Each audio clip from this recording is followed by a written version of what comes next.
Hello, my name is Angel Todd, and I teach at Airline High School, my alma mater, in Bossier Parish, Louisiana. Go Vikings! I teach pre-AP and AP biology. I teach mostly sophomores in a hybrid class, but I do have some freshmen. And in my AP biology class, I teach 9th through 12th grade. I'm so passionate about life.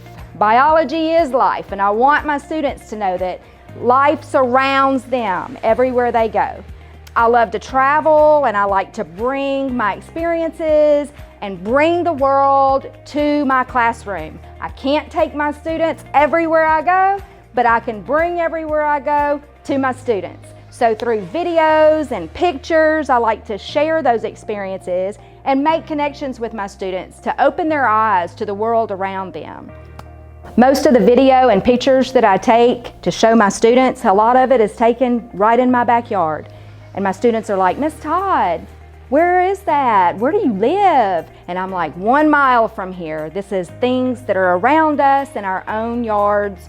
So I love to try to find ways to engage my students, be creative, so that the things that I teach them in class, they'll hold on to for a lifetime. In this lesson, students will evaluate evidence of how genes are inherited and passed down through generations, pedigrees, how natural selection occurs, and how environmental factors can change populations. I want to thank you for this opportunity to share this with you. I hope you enjoyed the lesson. Now join in with my students, and I hope you can learn something about life.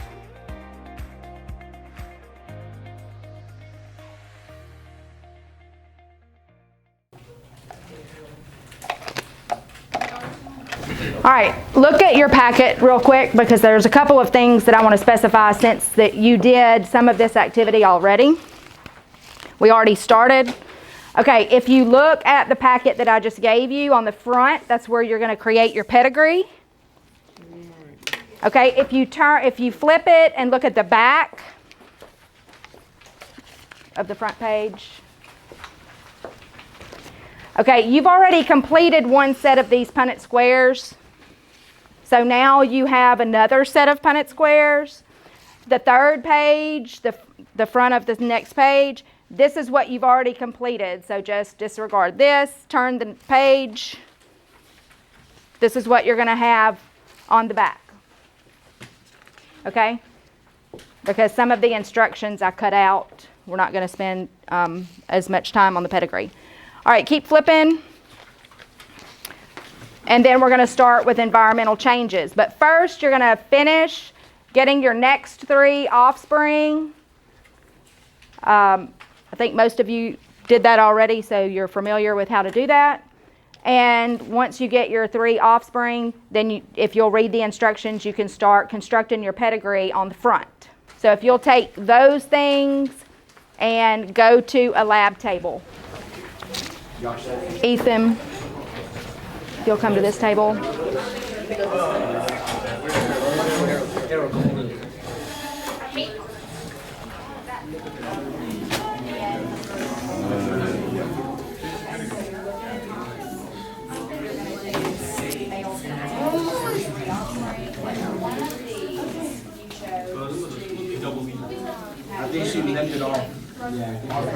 We talked about biodiversity and the need for genetic variation, and we even talked about meiosis and sexual reproduction.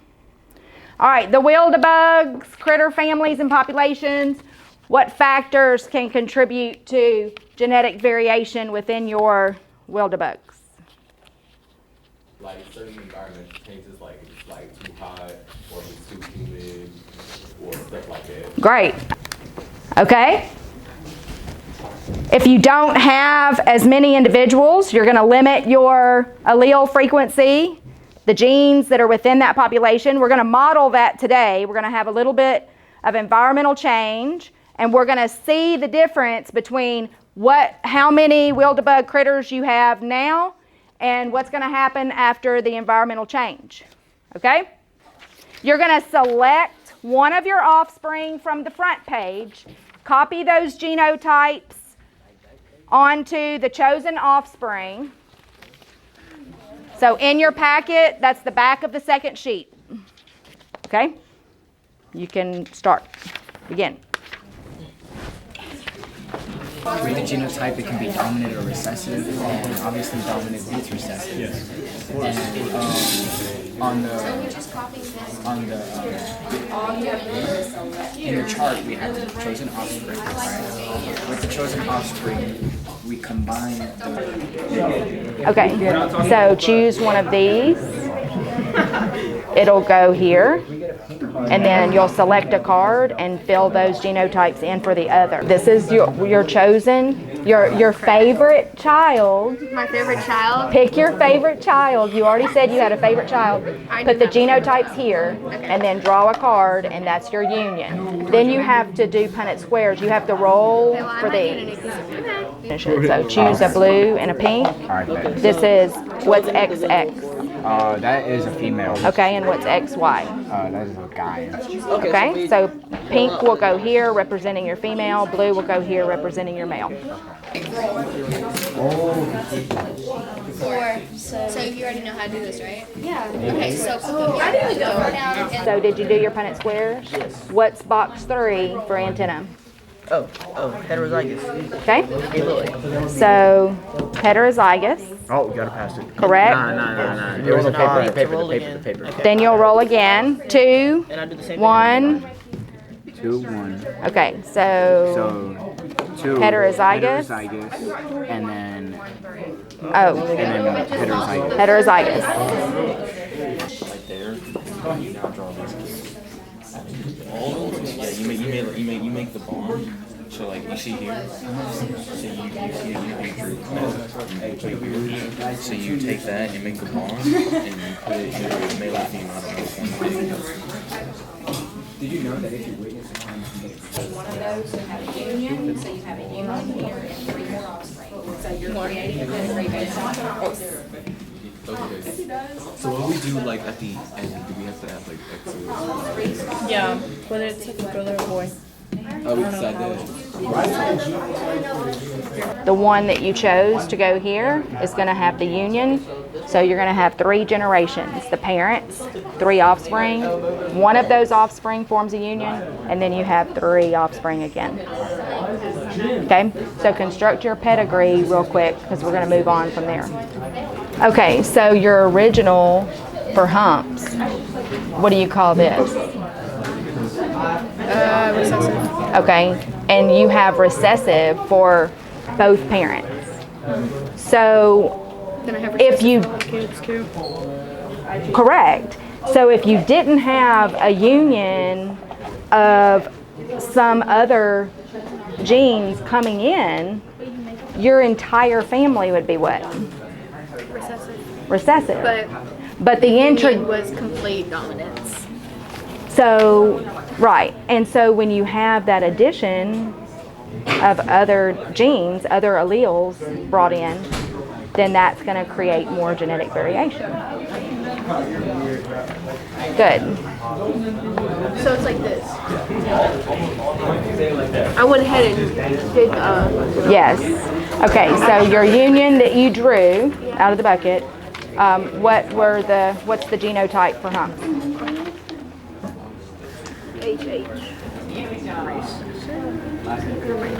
Okay, autosomal, what is that? And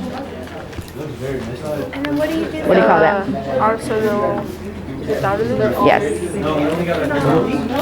Right.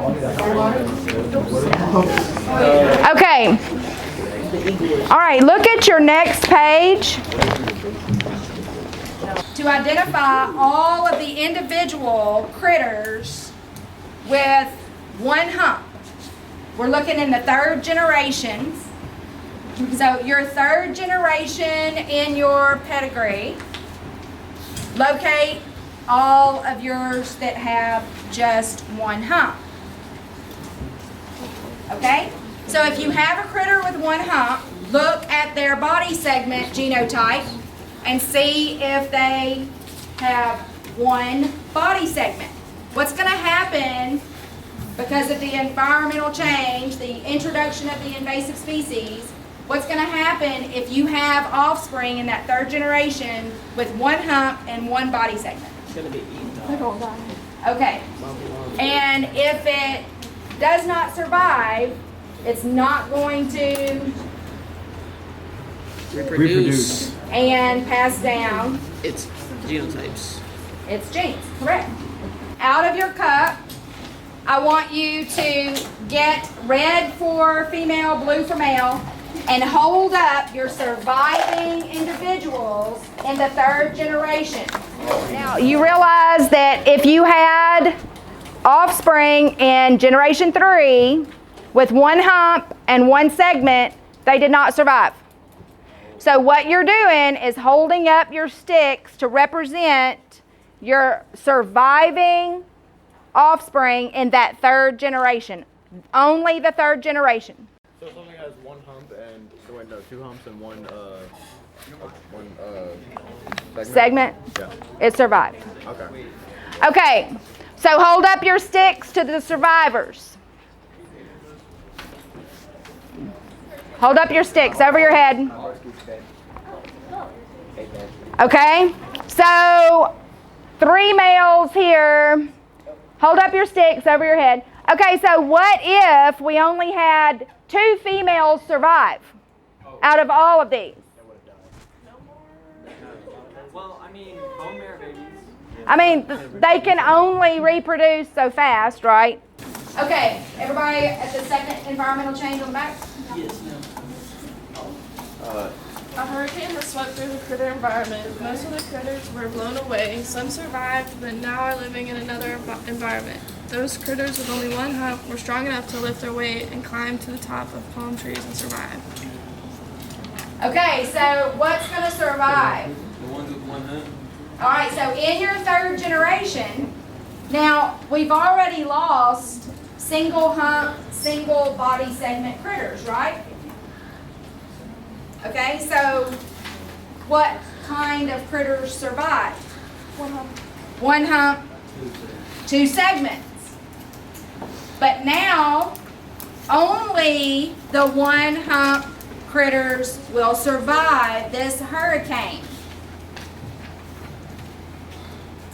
Okay, so look at your third generation and see how many critters you're going to have left now. Ooh, that's smart. That's smart. So I Okay. have So, who survived the hurricane? Hold your sticks up. The kids already died. Okay, who wants to share their answer for N? Soren? Alright, I got a forest fire. A forest fire? Yeah. And what's going to happen?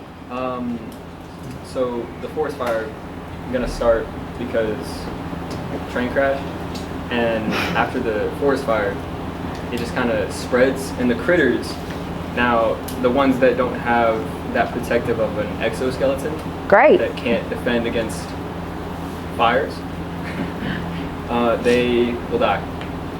Okay, They will have to fight for their lives to survive. very creative. Good. Somebody back here want to share?